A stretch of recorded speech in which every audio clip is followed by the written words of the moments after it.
Just to remind everybody, the Conference of Miletus, we address profound issues in classical education, really just to try to cultivate a shared vocabulary over the things that matter.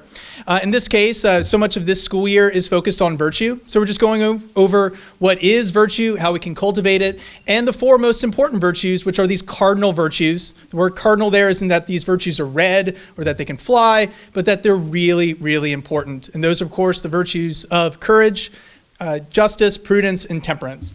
And I'm here to talk about temperance, which I'm really excited about, particularly for all the K-5 teachers who are here, because honestly, this is the virtue that I think you guys are in the best position to help your students cultivate.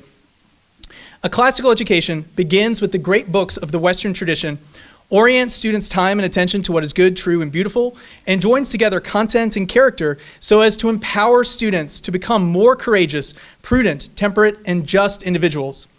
As teachers, perhaps the best means of teaching virtue is to share stories of noble character that emphasize the morals, ideals, and virtues we pray students will cultivate. These stories abound through our curriculum, but here's one story outlining what temperance looks like, drawn from one of my favorite heroes from the American Revolution, Francis Marion, known as the Swamp Fox. Is anybody here from South Carolina? In that case, this is probably a story that you know very well already. So one night, between many battles and raids, Francis Marion was hosting some British officers at his camp deep in the South Carolina swamps. But Marion could only offer them a very simple dinner of sweet potatoes. The British, used to eating lavishly at their camp, looked at this simple fare and realized they would never defeat the Americans. One officer remarked, "I have seen an American general and his officers without pay and almost without clothes, living on roots and drinking water, and all for liberty. What chance have we against such men?" This story beautifully demonstrates the virtue of temperance, the habit of self-control or moderation, the virtue that Aristotle describes as being at the golden mean of pleasures. That is, the virtue of temperance lies at the midpoint between the extremes of gluttony on the one hand and excess deprivation on the other. Temperance lies somewhere in the middle, a state of being we achieve by controlling our appetites, bringing them under the control of our reason, and using in moderation those pleasures and activities which are good for the most part, but if pursued too much, that activity turns into a vice. And given our emphasis on the industrial arts, we all know what vices do. Vices constrict things, they hold them in place and bar them from even moving. And for students, such vices may very well hold them back from reaching their full potential. Francis Marion gave up the pleasures of a South Carolina planter for a season to practice actual self-control and self-government, and all for liberty. For liberty really is self-government, for you cannot long be free if you cannot control yourself and your actions.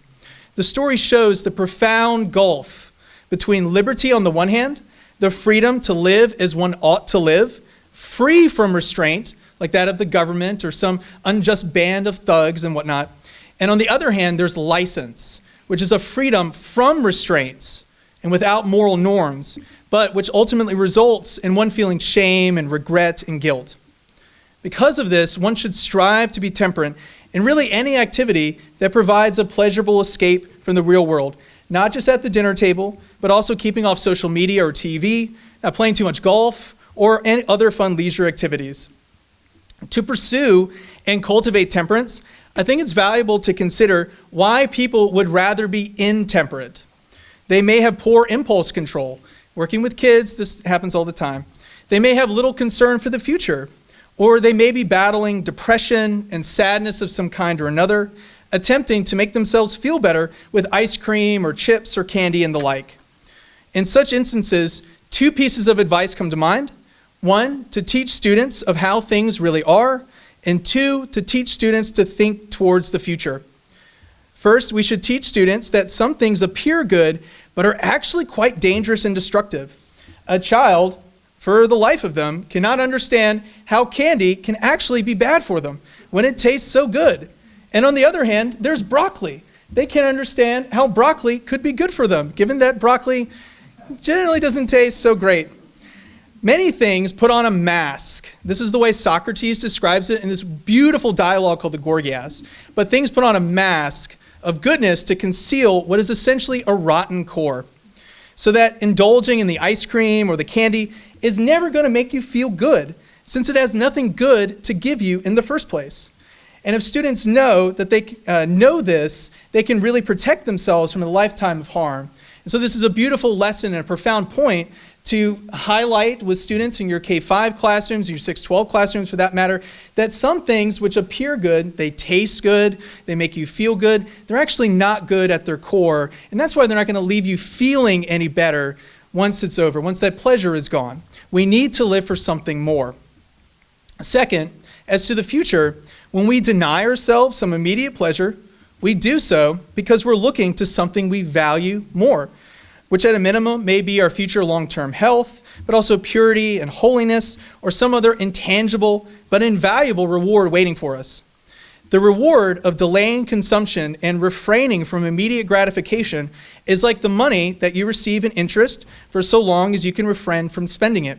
So in the olden days, people used to put their money into savings accounts, and they used to pay you a rather large interest rate for the privilege of holding your money and giving it out as loans for other people to keep the workings of the economy going. These days, the interest rate isn't great, but still, it's a wonderful point to point out to students that if you delay gratification, you get this benefit in the form of interest that the bank gives you for the privilege of holding your money. For parents and teachers, that's why we have to hold back from letting kids eat whatever they want or watch TV whenever they want. Because in those instances, we are teaching those kids that the most important thing is that they gratify whatever desire has popped into their heads. That's the way animals live. That is by instinct. For what is an instinct but the first idea that pops into the mind of an animal? And we cannot encourage students to follow after that first idea that comes to mind. I mean, normally on the playground, that's the one thing that you're telling students. Whoa, like take 10 seconds, think about what you're doing, don't react immediately. Should some student, wrong you in some way, shape, or form, we're always urging students to take a moment and think about it before they react. People do not live like animals and enjoy themselves. This is something that Aristotle reminds the reader of the Nicomachean Ethics over and over and over again when it comes to the virtue of temperance. So there's the formula. A sacrifice now makes for a happier you later. Hard choices now make for happier people later. That's the beauty of Bob's Healthy Leading Citizens initiative that he started this year, connecting simple, everyday choices with the profound responsibilities we have as citizens of so grand a republic as the United States. We, the people, are ultimately the ones in charge, and it's up to us to make choices each day that will help us keep our republic, quoting another member of the founding generation, Benjamin Franklin. When asked what kind of government the founding fathers had given the American people at the close of the Constitutional Convention, he was asked if it was a republic or a monarchy. Do we have a king or do we have a nation of laws? And Benjamin Franklin replied, a republic, if you can keep it. After all, we don't live in a monarchy where one person, the king, rules. Instead, we are members of a constitutional republic who could, if we so desired, live like kings. Thanks to American ingenuity, property rights, entrepreneurs across the country, each and every one of us enjoys a standard of living exponentially greater than that of any of the mightiest kings throughout history. If you look at their biographies, the pleasures that I get to enjoy very simply, very easily every day, totally denied to them. But that means that we have to be temperate and self-controlled practically all the time, for it's easy enough for our willpower to break down in sight of so many opportunities to be lazy or gluttonous. And practically enough, this lesson comes out across the curriculum, but my favorite comes in ancient classical history. Consider the succession of empires from Persia to Greece to Rome. These people initially grew up in very hard circumstances. The Iranian plateau, the mountains of Greece, the swamp country of Italy, and they had to be strong, virtuous, willing to endure great sacrifices or else be swallowed up by their enemies. That virtuous character equipped them to forge empires, but almost as soon as they did, a stream of luxury swept in and drove away the incentive to cultivate noble character and attempt great deeds. Life had become too easy, so why work? The Greeks criticized the Persians for falling to such temptations. Then the Greeks fell to the same vices, only to be conquered by the Romans, who likewise exchanged the path of wisdom and virtue for cheap and immediate pleasures. This is a profound lesson for us, since this is, after all, kind of the predicament we find ourselves in. Life on the American frontier and during the Great Depression produced a generation of Americans who made great sacrifices and cultivated noble deeds. The teenagers and college boys, like 20-somethings that Mr. Luddy referenced, who scaled the cliffs at Normandy on D-Day, they were normal kids. They just grew up on farms, small towns and so on. Like, they were prepared for sacrifices of great importance and great merit. After World War II, though, America gained so much influence over the world, and the luxuries of empire just started flowing in at an alarming speed. And the generations following World War II did not have the same incentives to attempt noble deeds, or even the need to make great sacrifices. This I know, frankly, all too well, given the circumstances of my upbringing. I attended a prep school in the DC area that had a curriculum not unlike that of Thales, but as a teenager, I just had too much money and too much freedom, and not enough sense to use the gifts that I'd been given wisely. I was not temperate, to say the least. No, far from it. For honestly, I fell into a particularly sad and honestly absurd bout of alcoholism that ran throughout all of high school and well into college.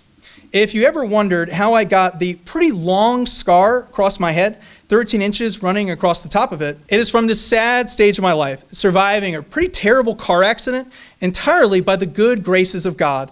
With alcohol, I found myself in the grips of one of humanity's most powerful vices, trying to find happiness at the bottom of a bottle, but really feeding a beast day after day, only to find the beast demanding more food.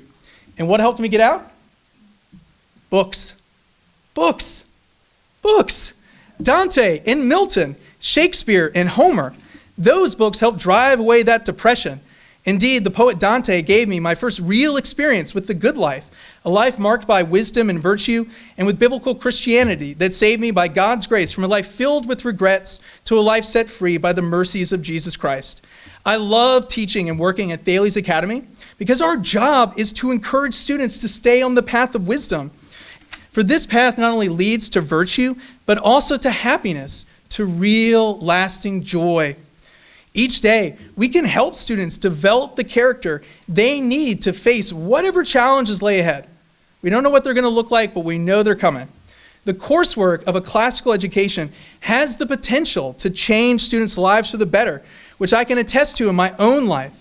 And I would frankly love for all students to be on that path to flourishing and happiness, particularly at a school like Thales Academy, a community of people who are likewise committed to that same noble goal.